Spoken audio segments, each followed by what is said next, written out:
ಜ್ಞಾನಬಿಂದು YouTube ಚಾನಲ್ಗೆ ತಮ್ಮೆಲ್ಲರಿಗೂ ಸ್ವಾಗತ. ಈ ಒಂದು ವಿಡಿಯೋದಲ್ಲಿ 2026ರಲ್ಲಿ ಕರ್ನಾಟಕ ಸರ್ಕಾರದಿಂದ ಒಟ್ಟು 572 ವಿಲೇಜ್ ಅಕೌಂಟೆಂಟ್ ಅಥವಾ ಗ್ರಾಮ ಲೆಕ್ಕಾಧಿಕಾರಿ ಹುದ್ದೆಗಳಿಗೆ ಅರ್ಜಿಗಳನ್ನು ಆಹ್ವಾನಿಸಲಾಗಿದೆ. ಈ ಒಂದು ಅರ್ಜಿಗಳನ್ನು ಯಾವ ರೀತಿಯಾಗಿ ಸಲ್ಲಿಸಬೇಕು ಮತ್ತು ಅದಕ್ಕೆ ಅರ್ಹತೆ ಏನಿರಬೇಕು, ಜೊತೆಗೆ ವಯಸ್ಸು ಎಷ್ಟಿರಬೇಕು, ಪ್ರಮುಖವಾದಂಥ ಒಂದು ದಾಖಲೆಗಳೇನು, ಕೊನೆಯ ದಿನಾಂಕ ಯಾವುದು, ಇದರ ಬಗ್ಗೆ ಸಂಪೂರ್ಣವಾದಂಥ ಮಾಹಿತಿಯನ್ನು ಈ ಒಂದು ವಿಡಿಯೋದಲ್ಲಿ ನಿಮಗೆ ತಿಳಿಸ್ಕೊಡ್ತೀನಿ. ಮೊದಲದಾಗಿ ಈ ಒಂದು ಅರ್ಜಿಯನ್ನು ಸಲ್ಲಿಸಲು ಶೈಕ್ಷಣಿಕ ಅರ್ಹತೆ ಏನಿರಬೇಕಂದ್ರೆ ದ್ವಿತೀಯ PUC ಅಥವಾ 12ನೇ ತರಗತಿ ಪಾಸ್ ಆಗಿರಬೇಕು. ಜೊತೆಗೆ ಸರ್ಕಾರ ಮಾನ್ಯ ನೀಡಿರುವ ಸಮಾನ ವಿದ್ಯಾರ್ಹತೆ ಅಭ್ಯರ್ಥಿಗಳು ಕೂಡ ಈ ಒಂದು ಅರ್ಜಿಯನ್ನು ಸಲ್ಲಿಸಬಹುದು. ಇನ್ನು ವಯೋಮಿತಿ ಬಂದ್ಬಿಟ್ಟು ಕನಿಷ್ಠ ವಯಸ್ಸು 18 ವರ್ಷ ಆಗಿರಬೇಕು, ಗರಿಷ್ಠ ವಯಸ್ಸು 35 ವರ್ಷ ವಯಸ್ಸಾಗಿರಬೇಕು. ಮೀಸಲು ವರ್ಗದ ಅಭ್ಯರ್ಥಿಗಳಿಗೆ ಅಂದರೆ SC ST ಆಗಿರ್ಬೋದು, OBC ಓಕೆ, ಕರ್ನಾಟಕ ಸರ್ಕಾರದ ನಿಯಮಾನುಸಾರ ವಯೋಮಿತಿ ಸಡಿಲಿಕೆ ಕೂಡ ಇರುತ್ತದೆ. ನೆಕ್ಸ್ಟ್ ಏನೇನು ದಾಖಲಾತಿಗಳು ಬೇಕಂದ್ರೆ SLC marks card, PUC marks card, Aadhaar card, ಇತ್ತೀಚಿನ ಪಾಸ್ಪೋರ್ಟ್ ಸೈಜ್ ಒಂದು ಫೋಟೋ ಬೇಕಾಗುತ್ತೆ. ನೆಕ್ಸ್ಟ್ ಸಹಿ ಸ್ಕ್ಯಾನ್ ಮಾಡಲಾಗುತ್ತೆ. ಓಕೆನಾ. ನೆಕ್ಸ್ಟ್ ಜಾತಿ ಆದಾಯ ಪ್ರಮಾಣ ಪತ್ರ ಅಂದರೆ ಇನ್ಕಮ್ ಕಾಸ್ಟ್ ಬೇಕಾಗುತ್ತೆ. ನೆಕ್ಸ್ಟ್ ಗ್ರಾಮೀಣ ಅಭ್ಯರ್ಥಿ ಪ್ರಮಾಣ ಪತ್ರ ಅಂದರೆ ನೀವು 1ರಿಂದ SLC ವರೆಗೂ ಏನಾದರೂ ಗ್ರಾಮೀಣ ಪ್ರದೇಶದಲ್ಲಿ ಓದಿದ್ರೆ ಅಂಥವರಿಗೆ ಗ್ರಾಮೀಣ ಅಭ್ಯರ್ಥಿ ಪ್ರಮಾಣ ಪತ್ರ ಕೂಡ ಸ್ಕೂಲಲ್ಲಿ ಕೊಡ್ತಾರೆ, ಅದನ್ನು ಕೂಡ ಇದರಲ್ಲಿ ನೀವು ಅಟ್ಯಾಚ್ ಮಾಡ್ಬೋದು. ನೆಕ್ಸ್ಟ್ ಕನ್ನಡ ಮಾಧ್ಯಮ, ಅದನ್ನು ಕೂಡ 1ರಿಂದ SLC ವರೆಗೂ ಕನ್ನಡ ಮಾಧ್ಯಮದಲ್ಲಿ ಓದಿದ್ರೆ ಇದನ್ನು ಕೂಡ ನೀವು ಅದಕ್ಕೆ ಲಗತ್ತಿಸ್ಬೋದು. ನೆಕ್ಸ್ಟ್ ನೀವೇನಾದರೂ ಹ್ಯಾಂಡಿಕ್ಯಾಪ್ಟ್ ಆಗಿದ್ರೆ ಆ ಒಂದು ಸರ್ಟಿಫಿಕೇಟ್ ಬೇಕಾಗುತ್ತೆ.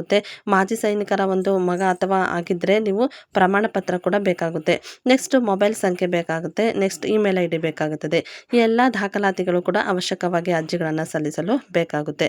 ನೆಕ್ಸ್ಟ್ ಕರ್ನಾಟಕದಲ್ಲಿ ಒಟ್ಟು 22 ಜಿಲ್ಲೆಗಳಲ್ಲಿ 572 ವಿಲೇಜ್ ಅಕೌಂಟೆಂಟ್ ಹುದ್ದೆಗಳನ್ನು ಕಾಲ್ಫಾರ್ಮ್ ಮಾಡಲಾಗಿದೆ.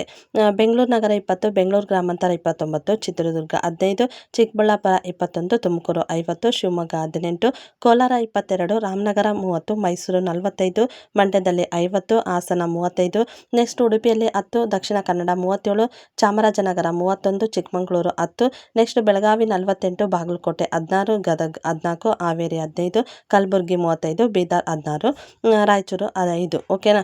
ಟೋಟಲ್ ಆಗಿ ಒಟ್ಟು 22 ಜಿಲ್ಲೆಗಳಲ್ಲಿ ಕಾಲ್ಫಾರ್ಮ್ ಮಾಡಲಾಗಿದೆ. ಇಲ್ಲಿ ನೀವು ಅರ್ಜಿಗಳನ್ನು ಸಲ್ಲಿಸಬೇಕಾದ್ರೆ ಯಾವುದಾದ್ರೂ ಒಂದು ಡಿಸ್ಟಿಕ್ಕಿಗೆ ಒಂದು ಬಾರಿ ಮಾತ್ರ ಆಗ್ಬೋದು. ಓಕೆನಾ. ಅರ್ಜಿಯನ್ನು ಸಲ್ಲಿಸಲು ಇರುವಂಥ ಒಂದು ಶುಲ್ಕ ಅಥವಾ ಹಣ ಎಷ್ಟು ಅಂತಂದು ಹೇಳಿದರೆ SC ST ವರಿಗೆ 500 ರೂಪಾಯಿ ಆಗಿರುತ್ತೆ ಮತ್ತು ಇತರ OBC ಜನರಲ್ನವರಿಗೆ 750 ರೂಪಾಯಿ ಅರ್ಜಿ ಸಲ್ಲಿಸಲು ಶುಲ್ಕವಾಗಿರುತ್ತೆ. ಓಕೆನಾ. ನೆಕ್ಸ್ಟ್ ಈ ಒಂದು ಅಪ್ಲಿಕೇಶನ್ಗಳು ಪ್ರಾರಂಭವಾದದ್ದು 11/7/2026ರಲ್ಲಿ. ನೆಕ್ಸ್ಟ್ ಈ ಒಂದು ಅರ್ಜಿಗಳನ್ನು ಸಲ್ಲಿಸಲಿಕ್ಕೆ ಕೊನೆಯ ದಿನಾಂಕ ಅಂದರೆ 30/7/2026. ಅರ್ಜಿ ಶುಲ್ಕ ಪಾವತಿಸಲು ಕೊನೆಯ ದಿನಾಂಕ 31/7/2026 ಆಗಿರುತ್ತೆ.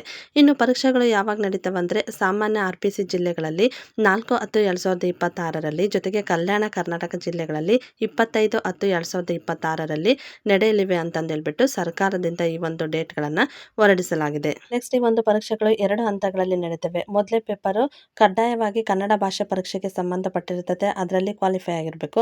ನೆಕ್ಸ್ಟ್ 2ನೇ ಹಂತ ಬಂದ್ಬಿಟ್ಟು ಲಿಖಿತ ಪರೀಕ್ಷೆ ವಯಂ ಆಧಾರಿತ ಬಹು ಆಯ್ಕೆ ಪ್ರಶ್ನೆಗಳಿರ್ತವೆ. 2 ಪೇಪರ್ ಇರ್ತವೆ. 2 ಪೇಪರ್ ಕೂಡ ಬಹು ಆಯ್ಕೆ ಪ್ರಶ್ನೆಗಳಾಗಿದ್ದು ಅದರಲ್ಲಿ 100 ಮಾರ್ಕ್ಸ್ ಅಂದರೆ 2 ಪೇಪರ್ ಸೇರಿ 200 ಮಾರ್ಕ್ಸಿಗೆ ಪರೀಕ್ಷೆ ಇರುತ್ತೆ. ಕಂಪಲ್ಸರಿಯಾಗಿ ಇದರಲ್ಲಿ ಕಡ್ಡಾಯವಾಗಿ ಕನ್ನಡ ಭಾಷೆ ಪರೀಕ್ಷೆ ಕ್ವಾಲಿಫೈ ಆಗಿರಬೇಕು. ನೆಕ್ಸ್ಟ್ 1/4 ಅಂದರೆ ನೆಗೆಟಿವ್ ಇರುತ್ತೆ. ಒಂದೇನಾದರೂ ಕ್ವಶನ್ ತಪ್ಪಾದರೆ 4 ಮಾರ್ಕ್ಸನ್ನು ಕಟ್ ಮಾಡಲಾಗುತ್ತದೆ. ಈ ರೀತಿಯಾಗಿ ನೆಕ್ಸ್ಟ್ ಈ ಒಂದು ಪರೀಕ್ಷೆಯಲ್ಲಿ ಯಾವ ಟಾಪಿಕ್ಕಿಗೆ ಪ್ರಶ್ನೆಗಳನ್ನು ಕೇಳಲಾಗುತ್ತದೆ ಅಥವಾ ಪಠ್ಯಕ್ರಮ ಏನಂತಂದು ಹೇಳಿದ್ರೆ ಸಾಮಾನ್ಯ ಜ್ಞಾನ ಇರುತ್ತೆ, ಕರ್ನಾಟಕ ಮತ್ತು ಭಾರತದ ಇತಿಹಾಸ ಇರುತ್ತೆ, ಭೂಗೋಳ ಇರುತ್ತೆ, ಪ್ರಚಲಿತವಾದಂಥ ಒಂದು ವಿದ್ಯಮಾನಗಳು ಇರುತ್ತೆ. ಓಕೆನಾ. GK. ನೆಕ್ಸ್ಟ್ ಭಾರತೀಯ ಸಂವಿಧಾನದ ಬಗ್ಗೆ, ಕನ್ನಡ ಭಾಷೆ ಮತ್ತು ವ್ಯಾಕರಣದ ಬಗ್ಗೆ, ಇಂಗ್ಲಿಷ್ ಭಾಷೆಯ ಬಗ್ಗೆ, ಗಣಿತ, ಸಾಮಾನ್ಯ ವಿಜ್ಞಾನ, ತಾರ್ಕಿಕ ಮತ್ತು ವಿಶ್ಲೇಷಣಾತ್ಮಕವಾದಂಥ ಸಾಮರ್ಥ್ಯ, ಈ ಎಲ್ಲ ರೀತಿಯಾದಂಥ ಟಾಪಿಕ್ ಮೇಲೆ ಪ್ರಶ್ನೆಗಳನ್ನು ಕೇಳಲಾಗುತ್ತೆ. ಒಟ್ಟು 200 ಮಾರ್ಕ್ಸಿಗೆ ಈ ಒಂದು ಪರೀಕ್ಷೆಗಳನ್ನು ನಡೆಸಲಾಗುತ್ತೆ. 1/4 ಹಂಗೆ ನೆಗೆಟಿವ್ ಇರುತ್ತೆ. ಓಕೆನಾ. ಇದು ಇಂಪಾರ್ಟೆಂಟ್. ಸ್ಯಾಲ್ರಿ ಬಂದ್ಬಿಟ್ಟು ಸರ್ಕಾರದ ಅಧಿಕೃತ ಅಧಿಸೂಚನೆಯಲ್ಲಿ ನಿಗದಿಪಡಿಸಿರುವಂಥ ವೇತನ ಶ್ರೇಣಿ ಅನ್ವಯ ಅವರಿಗೆ ಸ್ಯಾಲ್ರಿಯನ್ನು ನೀಡಲಾಗುತ್ತದೆ. ನೇಮಕಾತಿ ಅಧಿಸೂಚನೆಯಲ್ಲಿ ಅಂತಿಮ ವಿವರಗಳನ್ನು ಪರಿಶೀಲಿಸಿ. ಓಕೆನಾ. ಅರ್ಜಿಗಳನ್ನು ಸರ್ಕಾರದ ಅಧಿಕೃತವಾದಂಥ ವೆಬ್ಸೈಟ್ನಲ್ಲಿ ಆನ್ಲೈನ್ನಲ್ಲಿ ಸಲ್ಲಿಸಬೇಕಾಗುತ್ತದೆ. ಈ ಒಂದು ವಿಷಯಕ್ಕೆ ಸಂಬಂಧಪಟ್ಟಂತೆ ಏನಾದರೂ ಡೌಟ್ಸ್ ಇದ್ದರೆ ಕಮೆಂಟ್ ಸೆಕ್ಷನ್ಗೆ ಹೋಗಿ ಕಮೆಂಟ್ ಹಾಕಿ. ಇದೇ ರೀತಿಯಾಗಿ ಸರ್ಕಾರಿ ಸೌಲಭ್ಯಗಳಿಗೆ ಮತ್ತು ಎಜುಕೇಷನ್ಗೆ ಸಂಬಂಧಪಟ್ಟಂತೆ ಹೆಚ್ಚಿನ ಮಾಹಿತಿಗಳು ಬೇಕಾದರೆ ನಮ್ಮ ಚಾನಲನ್ನು ಸಬ್ಸ್ಕ್ರೈಬ್ ಮಾಡಿ, ಈ ಒಂದು ವಿಡಿಯೋನ ಲೈಕ್ ಮಾಡಿ ಮತ್ತು ಶೇರ್ ಮಾಡಿ. Thank you.